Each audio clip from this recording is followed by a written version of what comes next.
T-minus 1 minute and counting.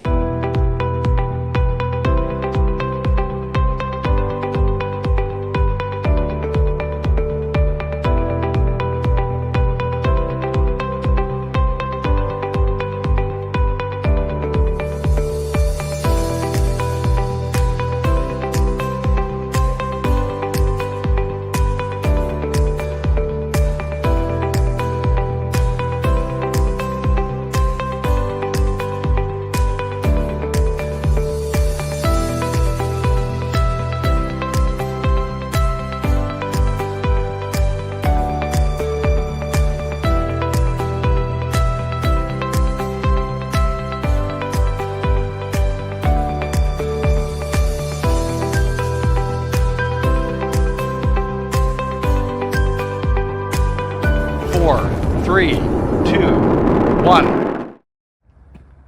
From Hoff Aviation, I'd like to welcome you to the Flyer Show. Hello and welcome to the Flyer Show. I'm Ed Hicks. I'm Annabelle Cook. And I'm Dave Calderwood. And this week we are dreaming of flying from home. Yes, that's right. It's all about places where you can live and walk out of your back door and find your aeroplane and an airstrip. We've been looking for places that are for sale at the moment. Plus, we've been looking back at some dream places that have been on the market in the past. So more of that to come. Plus, we've got some brilliant news and we'll be quizzing each other about what caught our eye this week.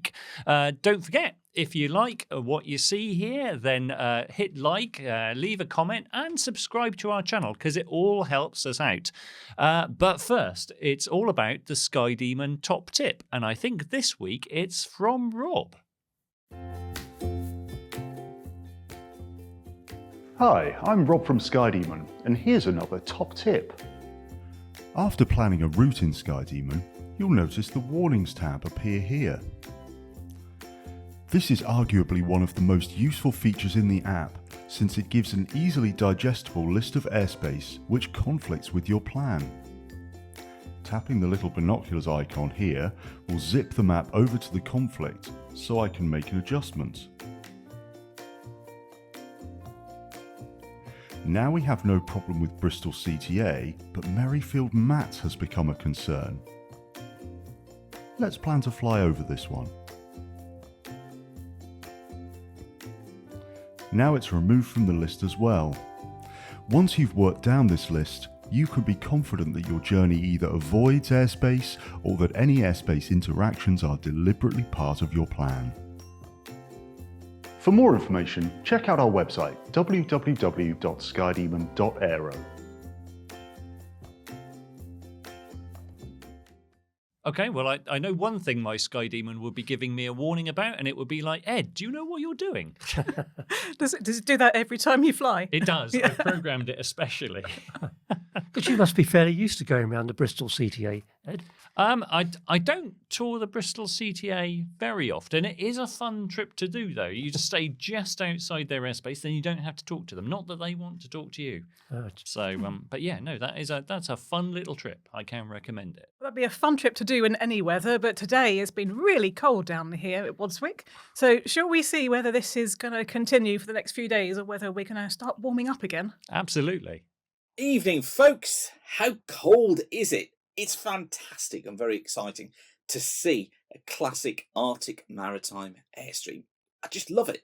I mean, when air masses work, they are fabulous things. This cold air being dragged in from the Arctic, destabilising the atmosphere and then enabling these convective clouds, cumulonimbus clouds, to bring snow showers. It's just great. As you can see and tell, as a weatherman, we've had a good few days. So let's see what the weekend holds. This is tomorrow. Now, you're going to want to make the most, I think, of Friday. Ridge of high pressure building in. This, by the way, from the German Icon EU model. Time's up here in the top right-hand corner. We've got cloud. We've got overlaid onto this effectively forecast radar. And we got isobars on here as well. So obviously the cloud showing up as white. You see actually through most of Friday morning, it's a fair start to the day across many parts of England and Wales with a ridge of high pressure building in. Light winds as well. A front though getting into northern and western parts of Scotland during the course of the late morning into the afternoon, running into Western Island, becoming non-VFR here as the wind speeds increase. And base is probably only 1,000 to 2,000 feet, tops 15,000 feet. For the rest of us, generally, it is going to be VFRable. Bases coming in probably at around 4,000 feet, tops at 8,000 feet. Just increasing amounts of high and middle level cloud, but generally light winds and a decent flying day. Now, overnight, that rain band look moves its way eastwards. Notice the isobars getting closer together. So a windy start to Saturday morning and a damp start too across many parts of England and Wales as that front expands, but also tends to fragment as it moves through England and Wales. Non-VFR here to kick off Saturday morning. More southeastern areas tending to be better. Cloud here, but some showers running onto the coast. And pretty windy for East Anglia, southeast England, southern parts of England as well. Gusts 25 to 35 knots on Saturday morning. Much better weather following in behind across Scotland, across much of Ireland. A few showers across northern and western areas, but typical basis 3,000 feet tops, coming in at around 10 to 12,000 feet. Higher bases, of course, in the showers as you get further west. Now, through the course of the day on Saturday, really the rain is not going to clear that far across England and Wales.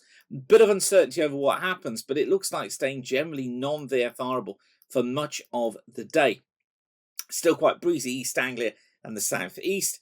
Bits of rain getting into western Scotland, southwestern Ireland, northern and eastern Scotland faring better, northern England and Northern Ireland faring better as well, but still rather cloudy. But you see there, quite a damp afternoon, as I say, for England and Wales. Now that rain continues as we go through the night into Sunday. Low pressure spins up and moves its way northwards through Sunday.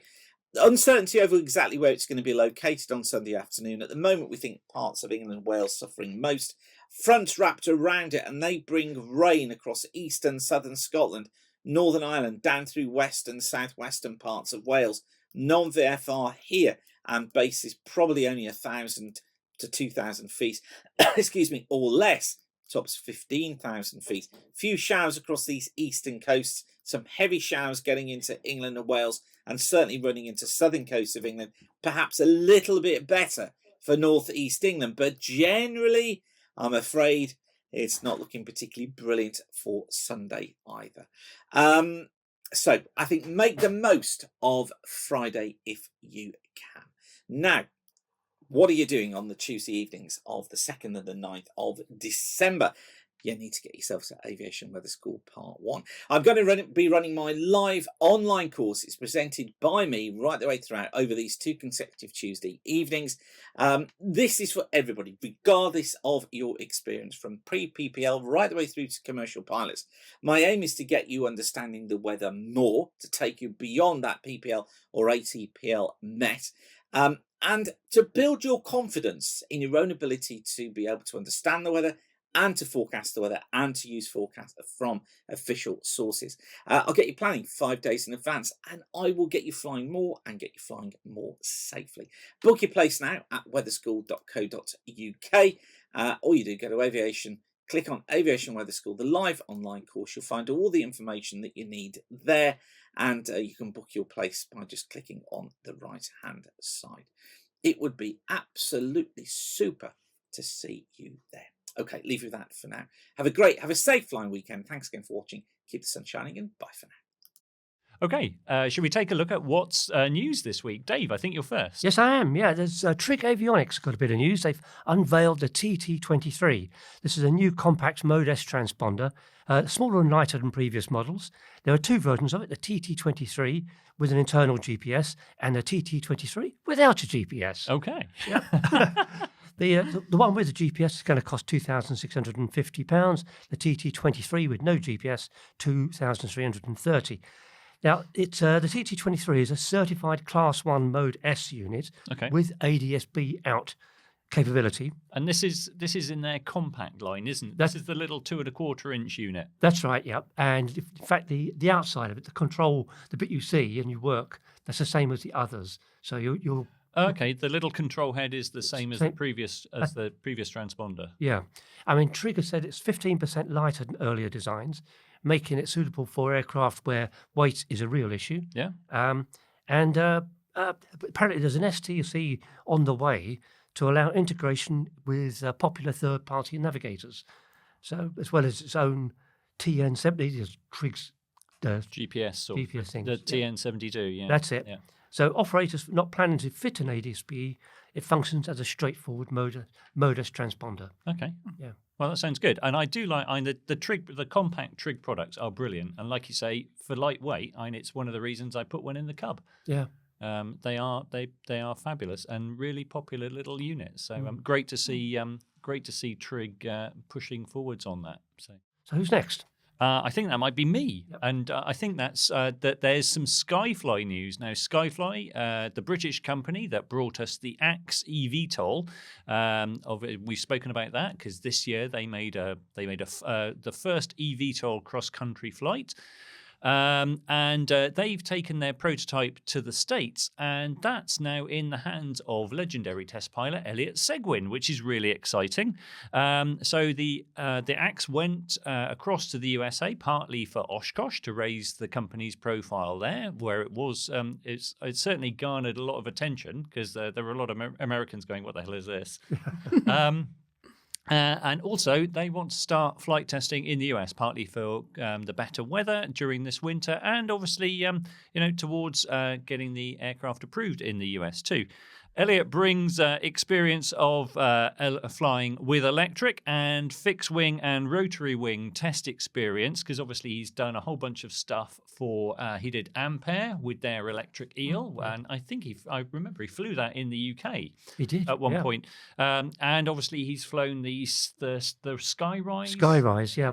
Which is the new automated version of a Robinson R66. Yeah, that's right. The Skyrise is fascinating in itself. Yeah. Because basically almost anybody who can fly an aeroplane can jump in and fly a helicopter. Yeah, and I know, and I know Elliot was involved with that, and I think for the Skyfly team, because when they've been testing in the UK, so their founder Michael Thompson, he's got rotary experience, so I know he's done some of the hovering stuff with the Axe. Bill Brooks has done the wing-borne stuff with the Axe, but Elliot brings a combination of both things to the team, so that's useful for them. Obviously, Elliot has flown with Scale Composites in the past, and a whole bunch of other Mojave-based experimental flight programs over 22 years. He's done 22 first flights, holds 12 world records, and logged 7,500 hours on 150 types. That is quite good going, isn't it? Yeah. So yeah, I'm interested to see where that goes. Michael Thompson, who's Skyfly CEO, said Elliot's blend of rotary wing and fixed wing knowledge alongside electric propulsion flight test experience makes him a perfect fit for Skyfly. Michael went on to add, we're excited not only about where Elliot's involvement with serial number 1 takes us, but where we're moving towards with the next type-conforming airframe, and they're already building serial number 2 here in the UK. So that's going to be interesting times. I know people can be a bit kind of phased out with eVTOL stuff, but I think this is like a really sweet spot for eVTOL stuff. Yes, yeah. And I can imagine the US being a big market for them as well once they've completed and got something ready for sale. Yeah, because it fits the changes in Mosaic that have literally clicked into place in October. It brings on some stuff to do with batteries and an electric flight that perfectly aligns with their mission. So. Yes, yeah. Annabelle. So this weekend it's the annual Aviators Ball, which is raising, of course, valuable funds for air ability. So as well as the 3-course dinner, the free drinks, music and entertainment, alongside the ball, there is the chance to get money can't buy items. it obviously can buy in this case, in the silent auction. And as part of that, you could win a flyer show experience. I think that's with a capital E. Wait, what? I don't need to bid on that. I get to do this every week. Yeah. And do you pay to do this? No. Maybe we should. So the winner will join us right here at the Wadswick studio. We might even put the heating on. They'll get to see how we prepare, record and edit the show. And if you'd like to, you could also appear on the show. Wow. And Ian has also said that he will buy them lunch at Forage. The famous Wadswick restaurant. It is a great place to very, eat. very good. In the unlikely event that doesn't appeal, there are, I think, around 110 other lots available. Obviously, I won't go through all of those right now, but a couple of highlights that I spotted were a flight in a Wasp and some signed artwork from the Red Arrows. You could add that to your collection, Ed. The Red Arrows do art. Yeah, maybe I think some crayon drawings or something of an aeroplane. I would love to see that. Yeah.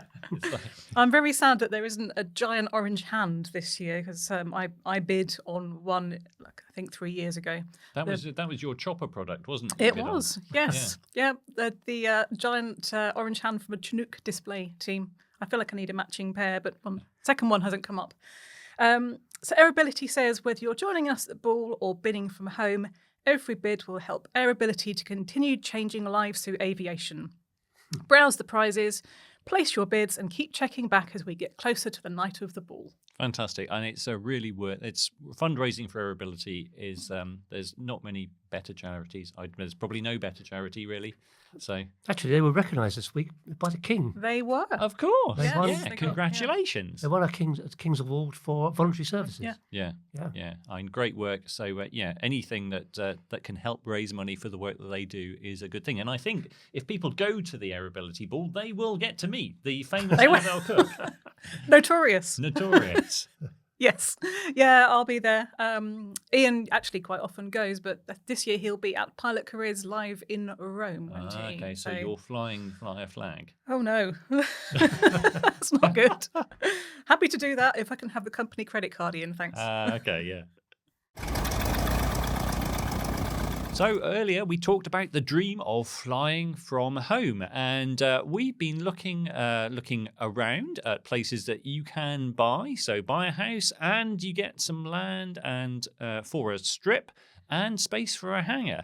And you might think that there's not many of these things around, but actually we've managed to find 3 that are on the market right now. Yep. All pretty exciting stuff. Plus, we've gone back in time and looked at some hangar homes that have come up in the past that have really whetted our appetite.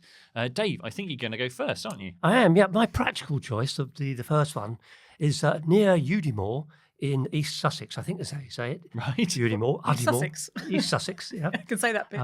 This is just under £1 million, so, Okay. But, East Sussex, everything's pricey down there. It's a period barn conversion, an oast house.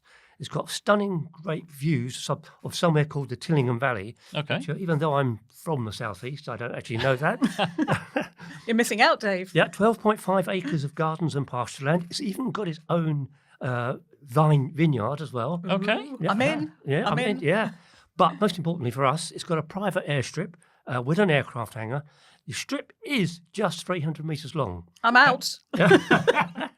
So you've got to be on the money to get in and out of there, and it's probably not for anything like the Cessna 182, Ian's 182. But if you've got a microlight or something with stonking performance, you could go in and out there. It's you can see the pictures. It looks lovely, I think. That does it? Yeah, that does look really nice. The strip looks a little bit steep, and I'm like you say, one way in, one way out. Yeah. But sometimes living with your aeroplane at home, you have to make compromises on the type of strip that you've got. It's rare. Under rare. £1 million. Yeah, under £1 million quid. Yeah. And for 12.5 acres, I mean, that's a Yeah. decent plot of land. Yeah. No, that's a very nice property, that. Looking at my more fantasy choice. Yes. And I think was this one that might have featured in a live stream fancy hangar choice in the past? No. That one was the one in which is a chunk of Tuscany, something like 30 million quid. Yeah. Much as I'd love to do that, but no, I found another one in France. The agent calls it at a place called Montflacon. Okay. Beg your pardon? I think that's how Bless you. I think that's how you say it. In fact, because in France, estate agents are always paranoid about losing the property to somebody else, Right. another agent. Anyway, I eventually tracked it down because the house has been used in films before, apparently movies, Oh, and on a website called Film France. Okay. I found it anyway. Anyway, it's a place called the Chateau Le Monzou. That's blown the agent's cover. It's overlooking the Lots Valley, which is about 2/3 of the way down France. wow. So you get in the nice weather. It's into stunning countryside. Yeah. 18 hectares of meadows, woods, fields, and school and orchards. It's not huge for just a mere 4-bedroom house. Okay. And I have to say, inside, although it's been recently redecorated, is hideous. I think the blue beams are my favourite feature. Painting exposed beams blue, I mean, bright blue as well, not just any old. Do you think the current occupants are Smurfs? That's the only explanation. Outside, though, it is gorgeous. It's a local stone and a really nice place, But really nice location. what's the strip like? The strip is it says more than 400 metres. So 401. 401. Yeah. Apparently, it's registered for microlights. I don't know if you have to register. I think in France there is a specific rule where you sometimes have to assign a strip's use to a Right. type of aircraft. So Yeah. that might be a thing. Yeah, apparently it's at the foot of the property because it's on a slight hill, Okay. and presumably it gets flatter down closer to the river. Yeah. I went looking for it on Google Earth to try and find the strip itself. It just looks like just a field. Okay. That's okay. That's okay. It's just really just a field. But anywage, Is there any hangarage? there is. Because I couldn't be sure where the strip itself was, but this big field, but the whole property comes with a bit of a farm, Okay. a bit of a farm adjacent to it, and I'm looking at some there. There's plenty of room there for a hangar, Okay. So Yeah. you can definitely fly from home with Yeah. that dream. and it's also about £1 million actually. You know, wow. property in France is It's a lot cheaper. it's a isn't it? lot cheaper. It's a real steal. It's on with Savills. Should you want to have a look? Okay. Yeah. Well, we'll put a link for all of these in the description. Yeah. So, Annabelle, what did you find? Yes. So on sale right now is this stunning estate in Lancashire. This is not just one home, but three. Yes, three Wow. separate properties and a 560-metre airstrip. Get you with your long airstrip. I know. Not only that, you also get a hangar, a garage, a workshop, and I quote, multiple outbuildings, Wow. Okay. all set in 89 acres of land. 89. Yes. Oh, wow. 89 Okay. acres. 89 acres. Wow. And I think this is an absolute bargain at £2.5 million. That sounds pretty punchy, but you are However, getting... Right. I'm going to, because there's more. Oh, there's... but wait. But wait, because two of the properties are already established Airbnbs, so Okay. you've got an income, and some of the land could be rented out. Okay. So I think this is actually quite a solid business proposition. So if anybody fancies teaming up with me, drop me an email because I'd love to buy into this, but can't quite afford the full $2.5 million. That a little is- bit short. It does. That is one of those... That looks like one of those places where you go, oh, there's some numbers to be run They're- there. Because yeah. an Airbnb business... You go, and that's probably a little bit touristy around there, maybe. I think so, yeah. Yeah. So you go, okay, I can Airbnb a couple of the properties. Yeah. and I can have Live my in an airplane at outbuilding. home, live in an outbuilding, rent the house. Yeah. Yeah, That's so- okay. 2.5 million. That's quite punchy, but that is a lot It's of. doable. There's a lot of stuff for your It's- money. Yeah, yeah. If you were going to dream, what would it be, Annabelle? So not on the market right now, but possibly one of the best homes and businesses in the UK with an airstrip on the doorstep is Glenforsa on the Isle of Mull. Yeah. Long-time owners Brendan and Alison have been looking to retire for a couple of years. So they have had this property on the market. I think they've just taken it off for the winter season. But if you're not familiar with it, Glenforsa is a 15-bedroom hotel. It's about 8 acres of land. There's also a couple of lodges on the site. The airfield is not included in the sale, but is literally a hop, skip, and a slide down the muddy slope from the edge of the hotel's land. Yeah. It's owned by a local authority, but I think I think it was put in for the purpose of being able to, get aerial services. So that's unlikely to go away. Yeah, isn't it? So- yeah, they're really positive that that arrangement would be able to continue. Yeah. And I think, it's one of those places where if you haven't been in to Glenforsa, you should. And it is, people do talk about it. It's like, pilots mention it to other pilots. And it is one of those places that when you've been there, you really understand. And it's a place that you can just stand there and you can, if it's not they're flying on when they're really busy. Yeah. If you're just there and it's stunning. absolutely, It's beautiful. It's spectacular. And of course, it is the home as well of our dear departed friend Keith for a night, who we all pitched together and bought a bench in his memory. There is a bench. There's Keith's bench Keith's that you can bench. sit and stare out over the water With So a glass of whiskey from the bar in the hotel. if It's Ian was mandatory. here, he would Ed. be grimacing. Because I know he doesn't like whiskey, but I think he said I will raise a toast to Keith. Yeah. With Yeah. whiskey any time. But Glenforsa, that's a dream spot. Yeah, so it really is. Yeah. And Doesn't it mean, though, you have to become a hotelier? I'll just employ one because this is a fantasy. So I'll employ managers and then I can just pop in and out when the weather is good, which it always will be because this is still the fantasy. And I'm guessing, being a hotel, what better place to go to invite all your mates? All. All? I think if I invite a friend. Yeah. I think if I ever became a hotelier, I would slip into the Basel 40 mode. I couldn't avoid it. Anyway, Very Ed, good. Ed, can you beat what we have found? I'm not sure. Maybe my fancy choice. I found a really fabulous place on the market right now, and again under the £1 million budget. In the village of Whitwell, which is on the Isle of Wight, is this 4-bedroom cottage. Dates back to the mid 1880s, but adjacent in the back garden is a 370 metre grass strip with a T hangar, 9.5 metres by 7.9 metres, so pretty big. And it's got substantial grounds. It's been used for equestrian stuff in the past. Plenty of outbuildings. It's got stables. And the current owners have been there for 30 years. And I happen to know that one of the people there has built a couple of aeroplanes because it's someone I know with an RV. But they're looking to move on. But yeah, I'd imagine living on the Isle of Wight. So you go. You don't have to use Sandown or Bembridge. You've got your own airstrip on the island. You could commute into work. You could just buy that and then just simply fly to Wadswick. In the reliable times of the summer. But it's the Isle of Wight. It's always summer there, isn't it? Yeah. Yes, today would have been a challenge. Yes. Yeah.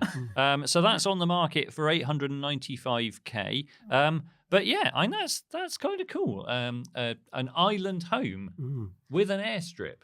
So I kind of like that. My dream though is this. We featured it last year, and I know lots of people commented on it at the time as being a dream for them too. It's a hangar home in the Cotswolds, and it was 4.75 million, but it was 75 acres, and the house and the facility, the strip and the hangars were all incredible. The house sits at the end of a 300-metre driveway, has 5 bedrooms, 5 bathrooms, open plan kitchen. There's even a wellness hangar.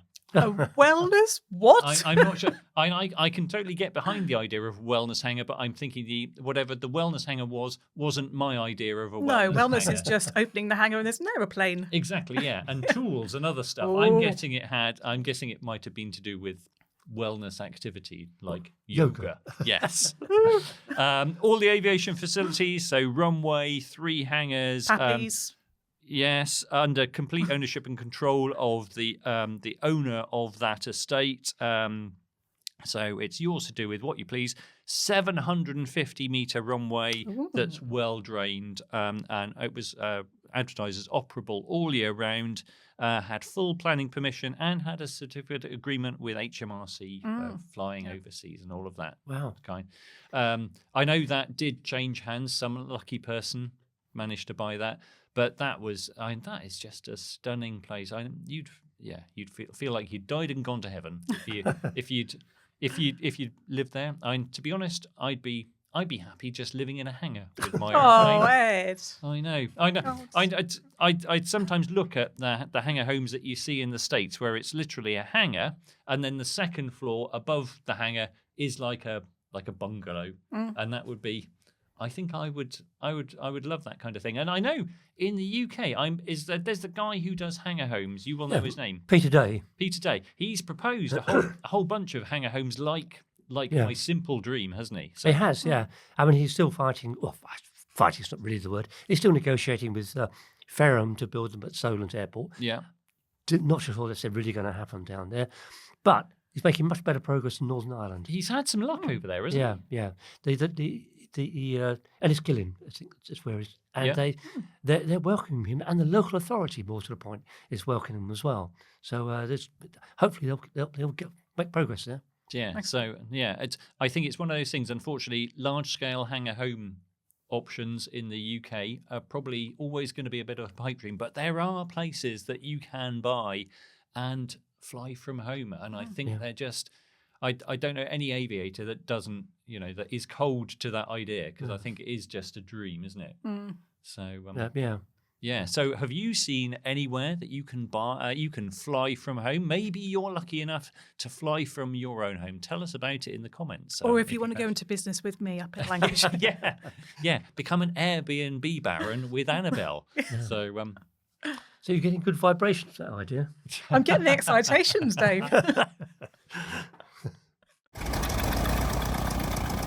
Up news. So we've still got a few days left of November. Free landings for this month. Quick reminder, we've got Wolverhampton, Eashot, Dunkerswell and Easter.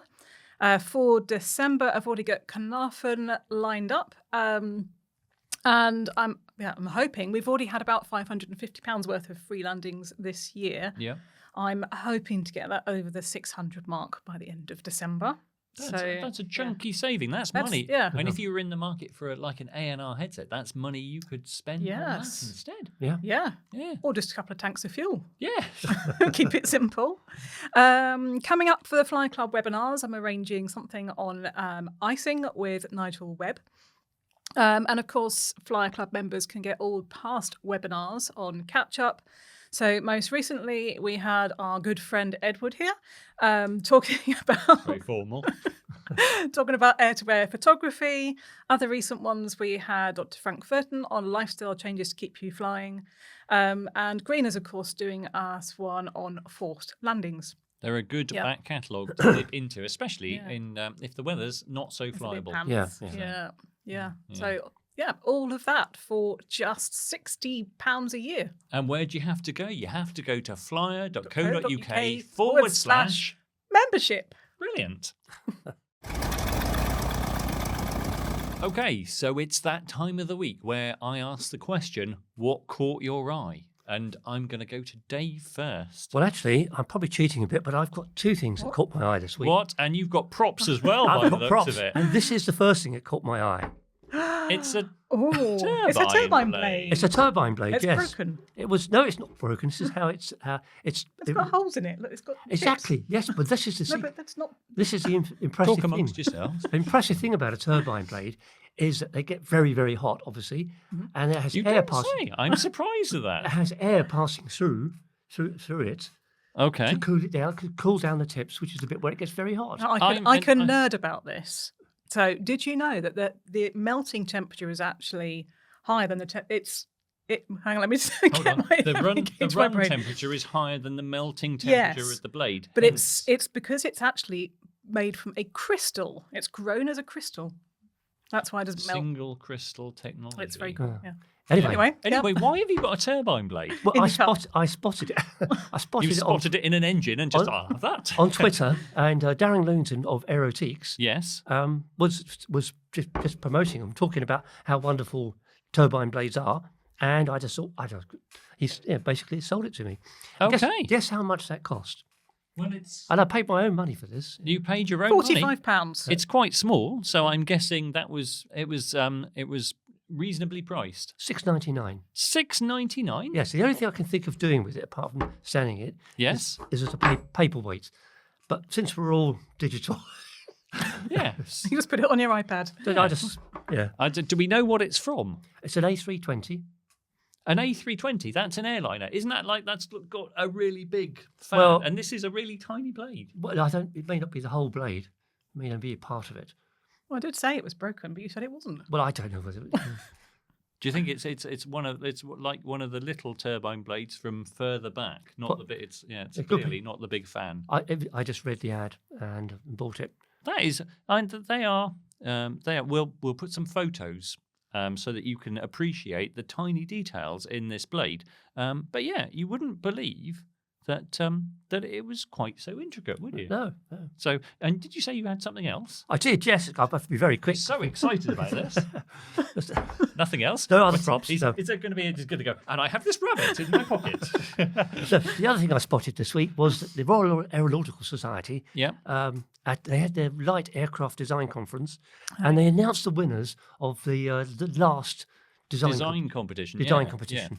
And they set a task each time, and the task this time was to design a next generation 6 to 8 seat amphibious aircraft capable of seamless operation on both land and water. And the winner of the competition Yeah. was.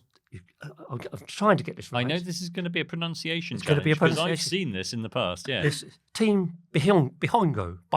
Okay. Yes, they're from Bangladesh, and they redesigned an albatross amphibian, if you like. Okay. They call it the Albatross Skywave, and it's powered by 2 turboprop engines.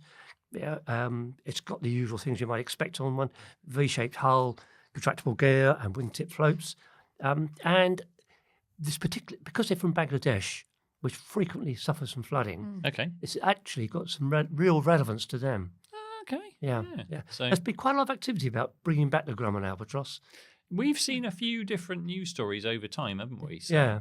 So it'd be interesting to see whether this goes anywhere. They also announced the next competition. Which I think is this time around. It's all about designing a STOL aeroplane, isn't it? That's right, STOL aeroplane up to maximum weights of 2,000 kilograms. And the idea is to serve as passenger and light cargo transport amongst remote island communities. So perhaps your Isle of Wight. Ah, okay. Yeah. Well, my 370-meter strip would be perfect. for that. Yeah. So the deadline for entries is 31st of August 2026. Yeah. Okay. So It's you've all got de- some time. Got yeah. some time. It's all designed around the academic year. Yeah. So that it's to encourage academics, Okay. Very good. universities. Yeah. Annabelle. Yeah, so what caught my eye this week is this footage from 1969 of Lady Gwen Bellew, who was Britain's second woman to get her hot air balloon licence. Who was the first? Do you know what? I haven't. I meant to look that up and I forgot. And the footage is her final lesson before her test. This is brilliantly outdated. They're wearing scooter helmets for safety. A large group of men is on hand to make sure she does it all properly. And a village policeman turns up to note down their details when they land in a field. And it's all voiced over by a woman with a brilliantly plummy accent. In a few days' time, Gwen Bellew will sit her test. She's been having lessons now for 18 months. That policeman. Yeah. I mean, Yes. it looks like. I'm looking at it now. He looks like he's like what's the word I'm looking for? No idea. I don't know what I'm looking for. Yeah, but if you imagine, it's like he's like the policeman from Mr. Ben or something, isn't it? Yes, he's very, very pleased with himself and his notebook, isn't he? Yes. I wonder if he's still around. It'd be great to hear from him. Stereotypical Yeah. is the answer. Yeah. Is the word I was looking for. It's like if you imagine a policeman from the 1960s, that's what. Yes. That's who yes. would turn up. Just take down some notes. And I did actually look up Gwen Bellew to find out what had happened to her since. And actually, it turns out that 3 generations of her family went on to become balloon pilots. So I think that was at least her son and his wife and 2 grandchildren and I think a brother or something as well. So it's very much stayed in the family. So. Good heavens! Yeah, How did you end up coming across that? So someone sent it to me, actually.